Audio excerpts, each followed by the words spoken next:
નમસ્કાર વિદ્યાર્થી મિત્રો, ગયા વિડીયોમાં તમે પ્રકરણ 4ની અંદર જે છે એ અલગ અલગ પ્રકારના જે સમૂહ માધ્યમો, પ્રત્યક્ષ અનુભવ, બરાબર, એની વિશે આપણે ચર્ચા અલગ અલગ માધ્યમોની ટૂંકમાં તમે ચર્ચા ગયા વિડીયોની અંદર કરી હતી. ત્યાર પછી હવે આપણે જે છે એ ત્રીજો મેઇન પોઈન્ટ, બરાબર, બીજો મેઇન પોઈન્ટ હતો મનોવલણનું ઘડતર. હવે ત્રીજો મેઇન પોઈન્ટ જે છે એ કયો છે તો કે મનોવલણ પરિવર્તનની રીતો.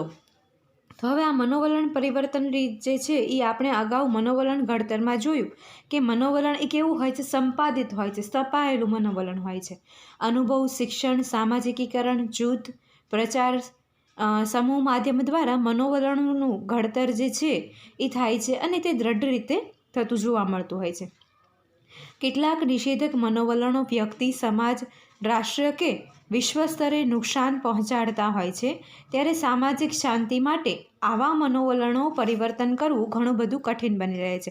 કે ઘણા પ્રકારના મનોવલણો હોય છે ને, એ શું કરે છે, નુકસાન પહોંચાડે છે, વ્યક્તિને નુકસાન પહોંચાડે છે, રાષ્ટ્રને નુકસાન પહોંચાડે છે, અને વિશ્વ સ્તરે પણ આવા પ્રકારના મનોવલણો જે છે એ નુકસાન પહોંચાડતા જોવા મળતા હોય છે. તો તેની માટે થઈ અને સામાજિક શાંતિ જાળવવા માટે થઈ અને મનોવલણમાં પરિવર્તન લાવવું જે છે એ ખૂબ જ અનિવાર્ય બની રહે છે. નહીંતર અમુક ખોટા પ્રકારના મનોવલણો વ્યક્તિ પ્રત્યે આપણે બાંધી દઈએ, અથવા કોઈ રાષ્ટ્ર પ્રત્યે, અથવા તો વિશ્વ આખા પ્રત્યે જો આપણે એવો ખોટો મનોવલણ બાંધી દઈએ તો તેના કારણે મતભેદો ઊભા થતા હોય છે. એના કારણે થઈ અને આપણને ઘણી બધી રીતે નુકસાન જે છે થતું જોવા મળતું હોય છે. હવે આપણે મનોવલણ જે છે એ આપણે બદલી શકીએ છીએ, અશક્ય નથી આ વસ્તુ, બરાબર, પણ આપણે જે છે એમાં વાર લાગતી જોવા મળતી હોય છે. મોટાભાગના સમાજ અને સંસ્કૃતિમાં એવા ઘણા નિષેધક મનોવલણોનું પરિવર્તન આવેલું પણ જોવા મળ્યું છે. હવે અત્યારે જે પહેલાંના સમયમાં અમુક પ્રકારના ખોટા મનોવલણો હતો એ અત્યારે સમાજમાં, ઘણા બધા સમાજોમાં એ પ્રકારનું જે છે પરિવર્તન આવેલું જોવા મળે છે. ઘણું બધું એ લોકો રૂઢિચુસ્તતા જે હતી એ બધી દૂર કરી છે અને અત્યારની જે રીત રિવાજો છે જેને અપનાવતા થયા છે. કુટુંબમાં માતા પિતા, શાળા, શિક્ષકો, ધર્મ પ્રચારકો, રાજકીય નેતાઓ, વર્તમાનપત્રો અને ટેલિવિઝન જેવા અસરકારક સમૂહ માધ્યમો દ્વારા મનોવલણ જે છે એમાં પરિવર્તન લાવી શકાતું જોવા મળતું હોય છે.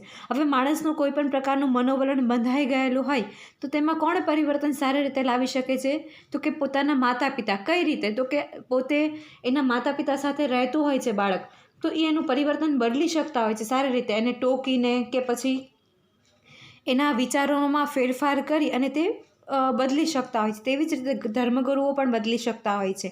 તેવી જ રીતે શિક્ષકો જે છે એનો પણ મોટો ફાળો રહેતો હોય છે. વિદ્યાર્થીઓના જે મનોવલણો અમુક પ્રકારના બંધાઈ ગયેલા હોય છે તેને દૂર કરવા માટેનો થઈ અને એનો મોટો ફાળો રહેતો હોય છે. અને સમૂહ માધ્યમો જે છે જેવા કે વર્તમાનપત્રો છે, ટેલિવિઝનો જે છે, બરાબર, આ બધાનો જે છે એ મોટો ફાળો રહેતો હોય છે.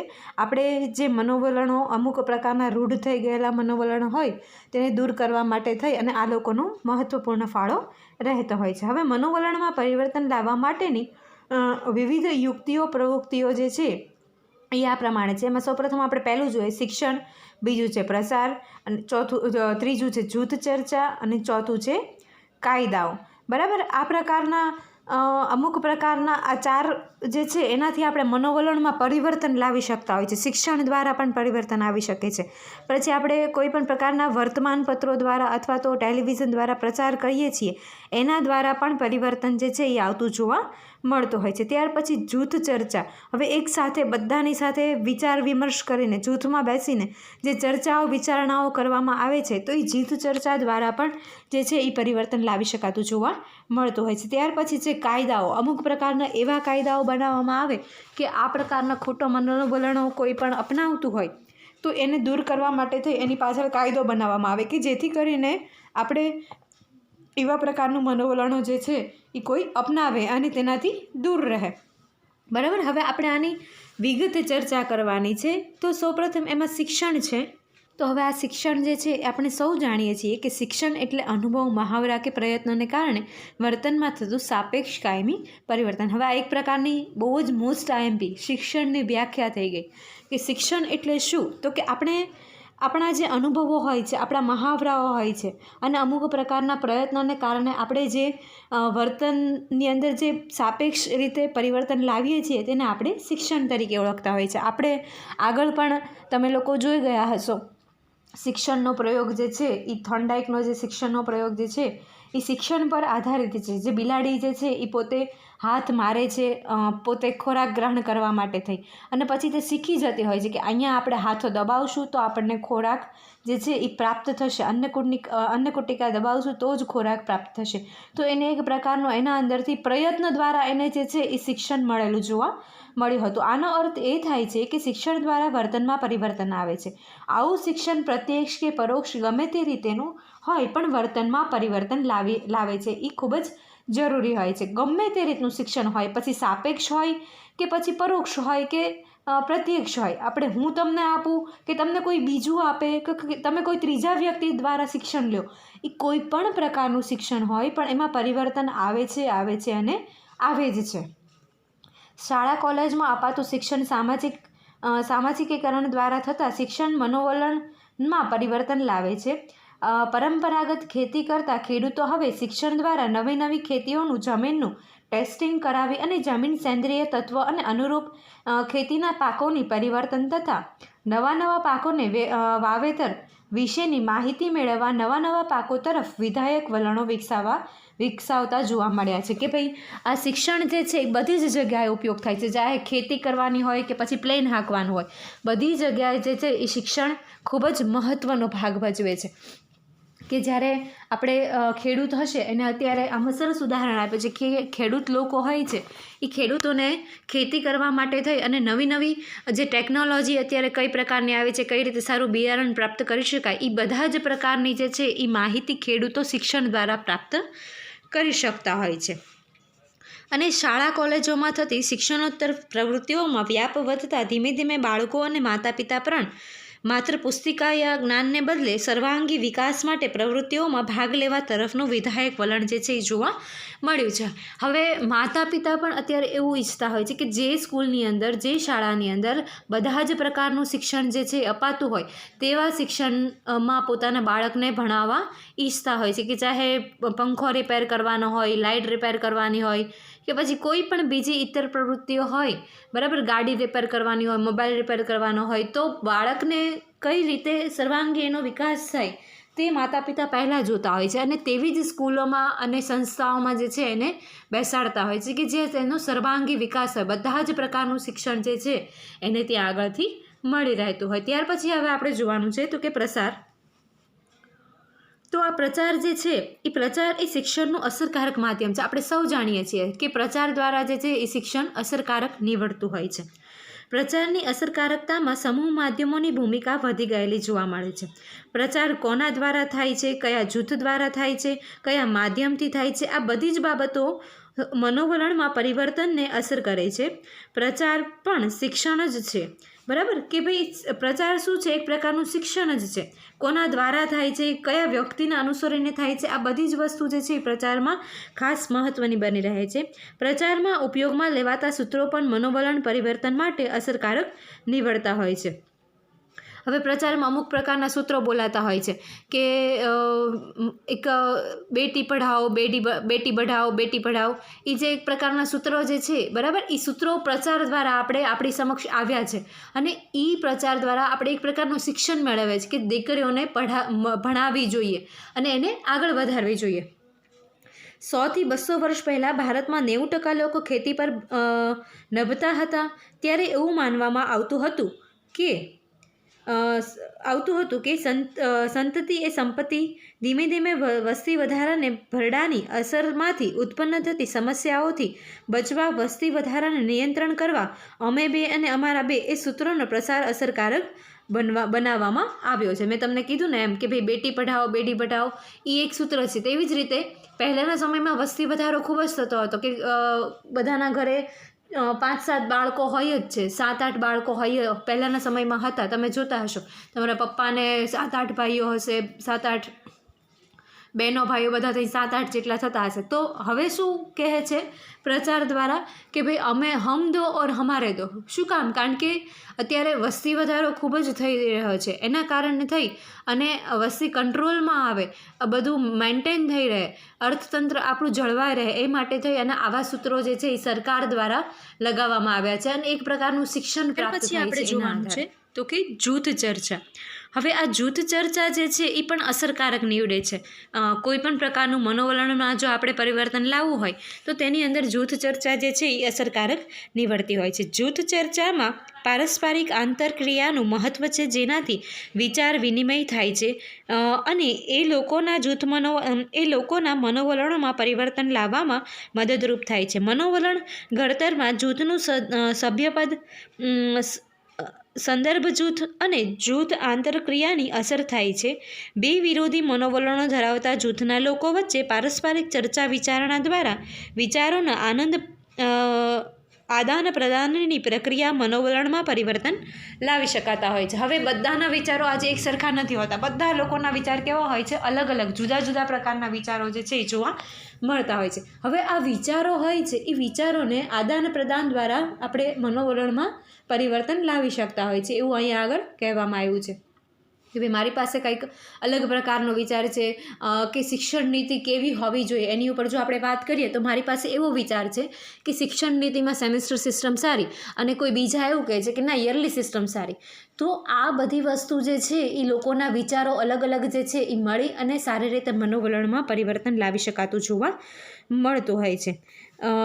1943માં ન્યૂકોમ્બે રૂઢિચુસ્ત કુટુંબની કોલેજની યુવતીઓના વલણમાં પરિવર્તન લાવવાના પ્રયોગમાં સફળતા મેળવી હતી.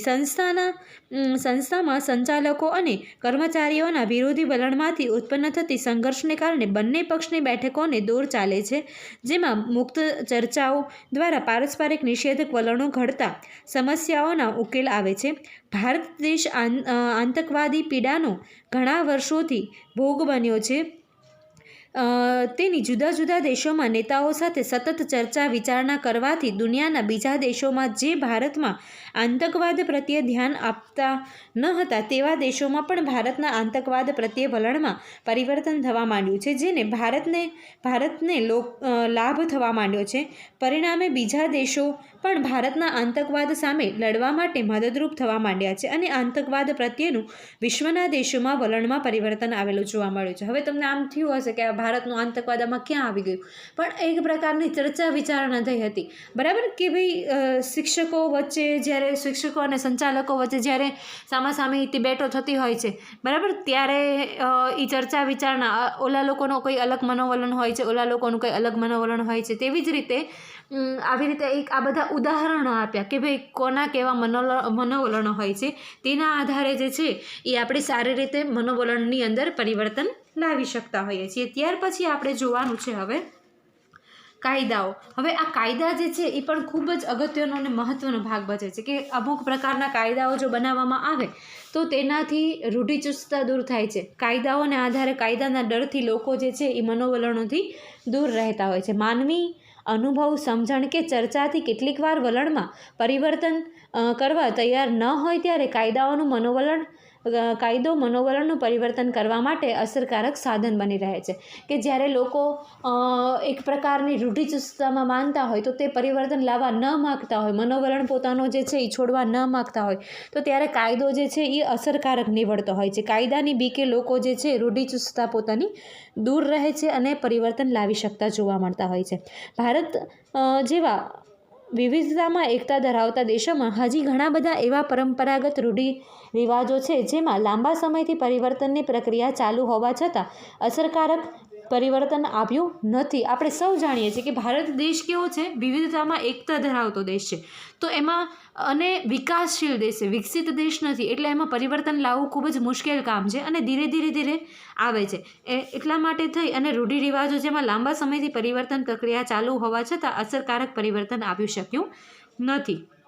તેવા સંજોગોમાં કાયદાના ભયથી લોકોમાં પરિવર્તન લાવી શકાતું હોય છે. ધાર્મિક રૂઢિચુસ્તતા લોકોમાં ધાર્મિક વિધિ કે ધાર્મિક સ્થળે સ્ત્રીઓને પ્રવેશ કે પૂજા વિધિમાં ભાગ લેવા પર નિષેધક વલણો હતા અને આજે 2016ના સુપ્રીમ કોર્ટના ચુકાદા દ્વારા સ્ત્રી પુરુષ સમાન કાનૂની હક મુજબ ધાર્મિક સ્થળોમાં પ્રવેશવાની મંજૂરી મળી, જેને કારણે પુરુષો ધર્મગુરુઓના સ્ત્રીઓ પ્રત્યે પૂજાવિધિ બાબતે નિષેધક મનોવલણોમાં ધીમે ધીમે પરિવર્તન શરૂ થયેલું જોવા મળ્યું છે. હવે અત્યારે અમુક સમય આપણા જે ભારતના અમુક મંદિરો જે છે એમાં એવું હોય છે કે સ્ત્રીઓ ત્યાં આગળ પ્રવેશ ન કરી શકે, બરાબર. તો તેવી બધી જગ્યાએ અત્યારે કોર્ટે એવો 2016ની અંદર એવો ચુકાદો આપ્યો કે સ્ત્રી અને પુરુષ બંને કેવા છે, સમોવડિયા છે, એક સમાન છે.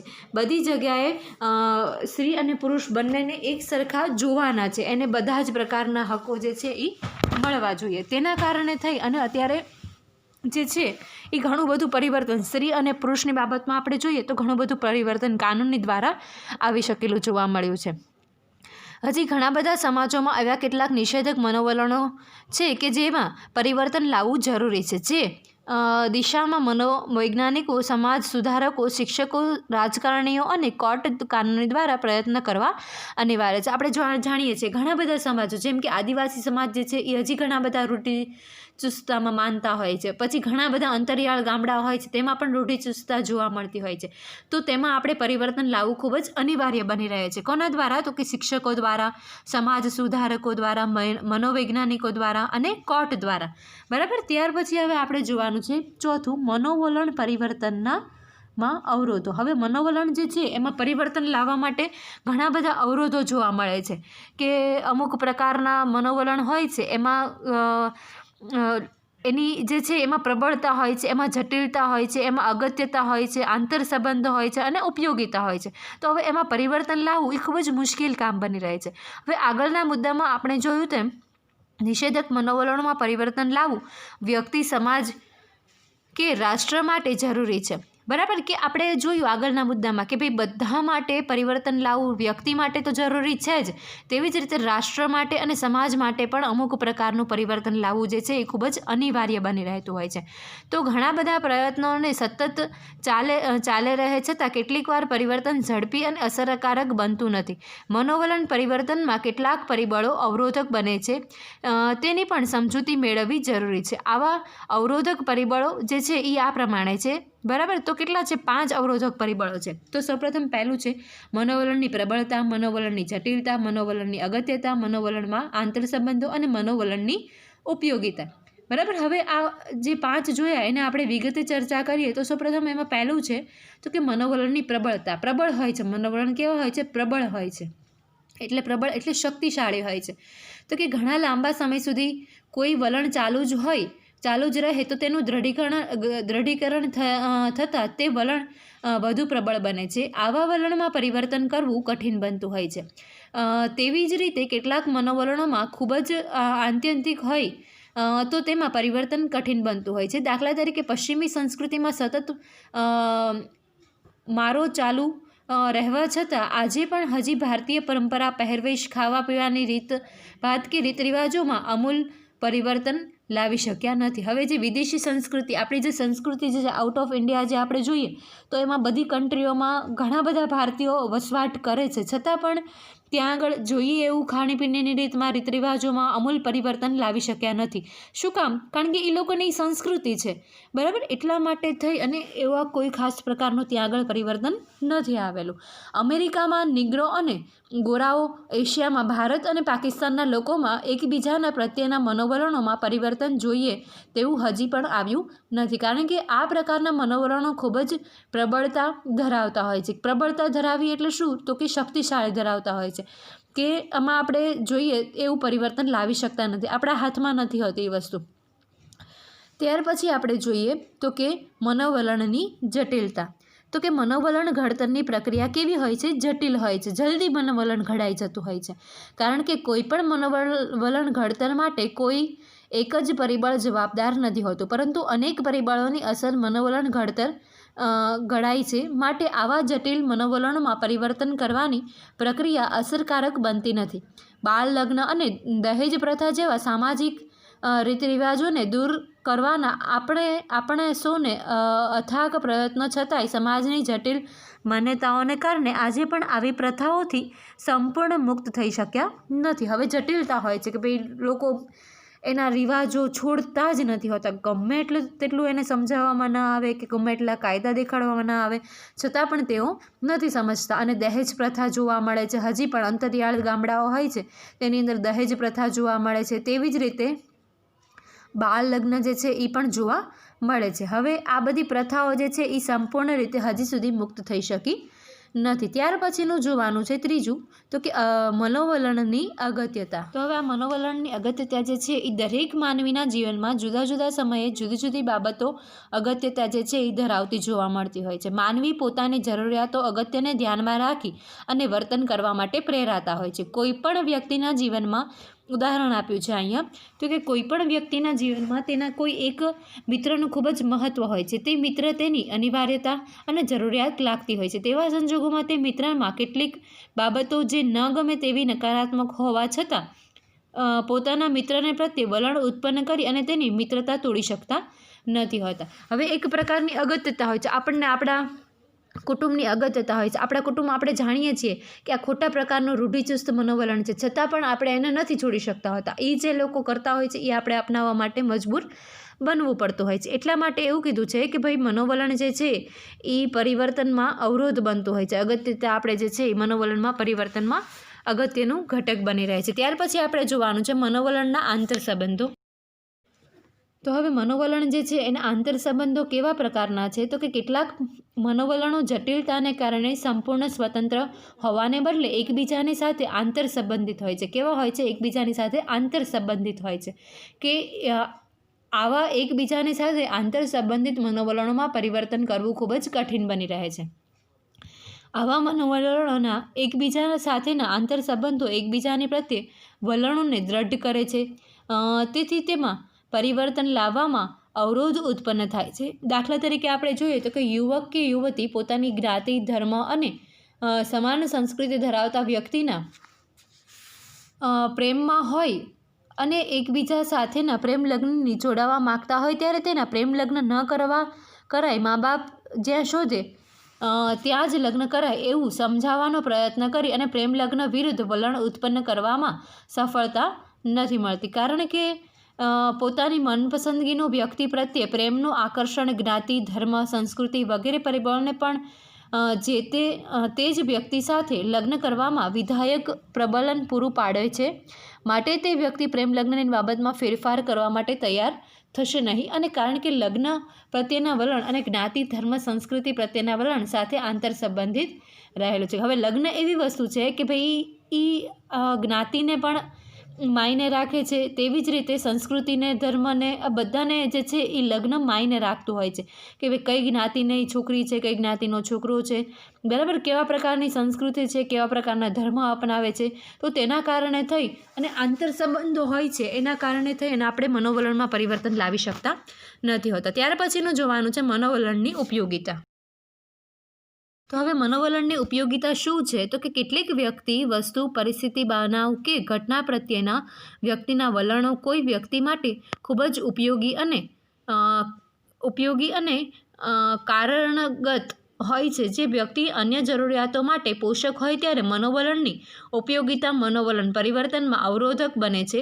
દાખલા તરીકે જોઈએ આપણે તો કેટલાક લોકોમાં કોઈ ધર્મગુરુઓ, રાજકીય પક્ષ કે વિશિષ્ટ વ્યક્તિ પ્રત્યેના તેમના મનોવલણો તેમની ઉપયોગી થતા હોય કે કોઈ સમુદાયમાં પદ, પ્રતિષ્ઠા, મોભો આપતા હોય, સત્તાના લાલસા જગાવતા હોય ત્યારે તે વ્યક્તિ ધર્મગુરુ કે પક્ષ વિશેની ઘણી બધી સત્ય માહિતી તેમના વિરુદ્ધમાં જાહેર થયા છતાં પોતાનું તેમનું પ્રત્યેનું વિધાયક વલણ બદલવા માટે તૈયાર નથી હોતું. ટૂંકમાં અહીંયા એવું કીધું છે કે કોઈ ધર્મ સારો, કોઈ ધર્મ ખરાબ, ધર્મગુરુઓ અમુક પ્રકારના એવા હોય છે, રાજકીય પક્ષો અમુક પ્રકારના એવા હોય છે, બરાબર. આપણને જે ગમતું હોય એ જ આપણે કરતા હોઈએ છીએ. આપણે જાણતા હોઈએ કે ખોટું છે છતાં પણ આપણે એને અપનાવતા હોઈએ છીએ. એટલા માટે ઘણીવાર જે છે એ મનોવલણ જે છે એ ઉપયોગી પણ નીવડતું હોય છે, બરાબર. આ થઈ ગઈ આપણી મનોવલણની વાત. ત્યાર પછીના વિડીયોમાં આપણે પૂર્વગ્રહ જે છે